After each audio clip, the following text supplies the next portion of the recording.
Assalamu alaikum yan uwa, barkanmu da warhaka, barkanmu da saduwa a cikin wannan bidiyo.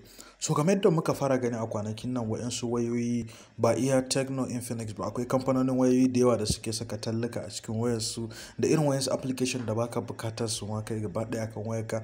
Za ka ga company suna saka maka wayannan irin applications din da kuma irin tallaka a cikin wayarka. So akwai hanyoyi da zamu bi domin cire wayannan abubuwa in gaba daya. So ku biyo mu cikin wannan bidiyo domin ku ga wayannan hanyoyi. Sannan kar ku manta ku danna mana subscribe ku kuma yi like na bidiyon idan har kun samu wannan bidiyo a matsayin bidiyo take muku amfani. Ku yi like na da ku yi share na da, sannan kada manta kuma a yi subscribing, a tura bidiyon nan gurin yan uwa da abokan arziki.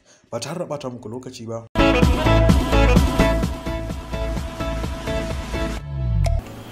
So yan uwa, yanda zamu yi wannan aiki na cire application irin wayanda ba masu a cikin wayan Infinix ko Tecno, wannan hanya ce mai sauki. Kamar yadda muka saba gani daga wayoyin Infinix da Tecno na bayan nan, duka wayoyin suna zuwa da tallace irin kaga an cika maka notification allo a nawa ni yanzu na rage wayansu, ba za ku ga irin wayannan abubuwan ba. So amma na tabbata kuna fama da irin matsalolin nan daga ka bude data kaga ta shanye maka wayansu talluka a cikin wayarka da sauransu. Misali yanzu kaman idan ka shiga cikin menu ka, wannan abu na farin nan da kake kallo, so duka wayannan irin talla ne. Akwai kuma wasu irin application da baka ma isa ka goge su ba. Misali yanzu wannan in ka taba kan shi, babu ma inda zaka je ka samu inda za a goge wannan application din, baya goguwa. Sai inda zaka dakatar da irin wayannan abun su daina talla a cikin wayarka, hanya ce mai sauki. Ku biyo mu cikin bidiyon nan sai mu nuna muku. So abu na fari da zaka yi a nan shine, yanzu misali na ce wayarka, yanzu idan har irin wannan ne matsalarka, abun da zaka fara yi shine zaka zo ka danna wannan abu na sama, gashi nan digo guda uku nan a sama, sai ka zo ka danna akan shi. Idan ka danna akan shi zai kawo maka wani rubutu kamar haka, sai ka danna akan rubutun yana nufi ne kan cewa hide instant apps. So zai boye maka wayannan instant apps in kana dannawa, kaga yanzu nan naka ya dawo kamar haka.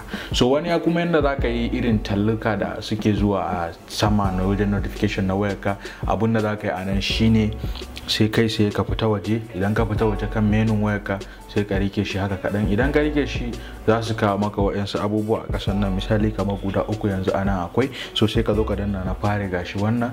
Idan ka danna akan na farin nan, zai kawo maka wayansu abubuwa makamanci haka. Sai yanzu abun da za ku yi a nan shine bari rage hasken wayata domin ku samu ku kalla.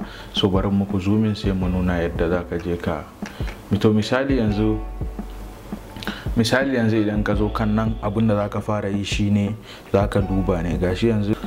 So yanzu idan ka zo kai sai ka shiga cikin nan, yanzu ka duba inda zan shiga a ƙasan nan, zaka zo ka samu wani guri da aka rubuta order settings.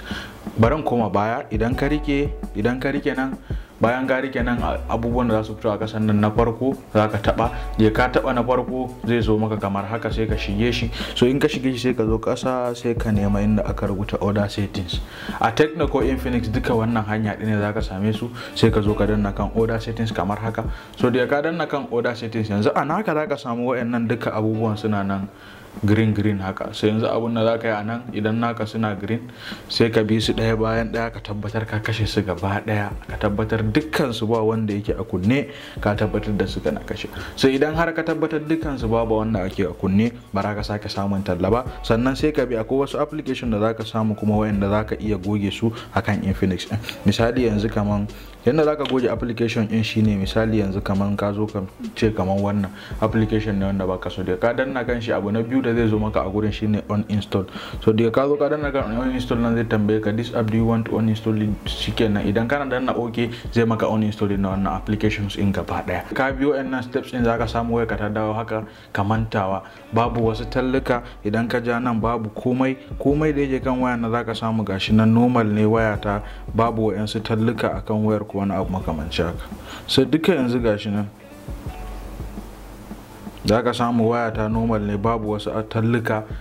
Gashi nan zaka samu babu wasu talluka. Yanzu ana ka iya san idan ka ja ka zo karshen nan, zaka ga wasu abubuwa sun fito. So duka ne wayancan abubuwan na boye su. Gashi nan zaka gani babu wani talla ko wani abu a wayata kamar haka. Ina fata kun ji daɗin wannan bidiyo, sannan za ku mana subscribing ku kuma yi mana sharing na bidiyon nan da yan uwa da abokan arziki. Ba tare da ɓata lokaci ba, sai mun haɗu a bidiyo na gaba.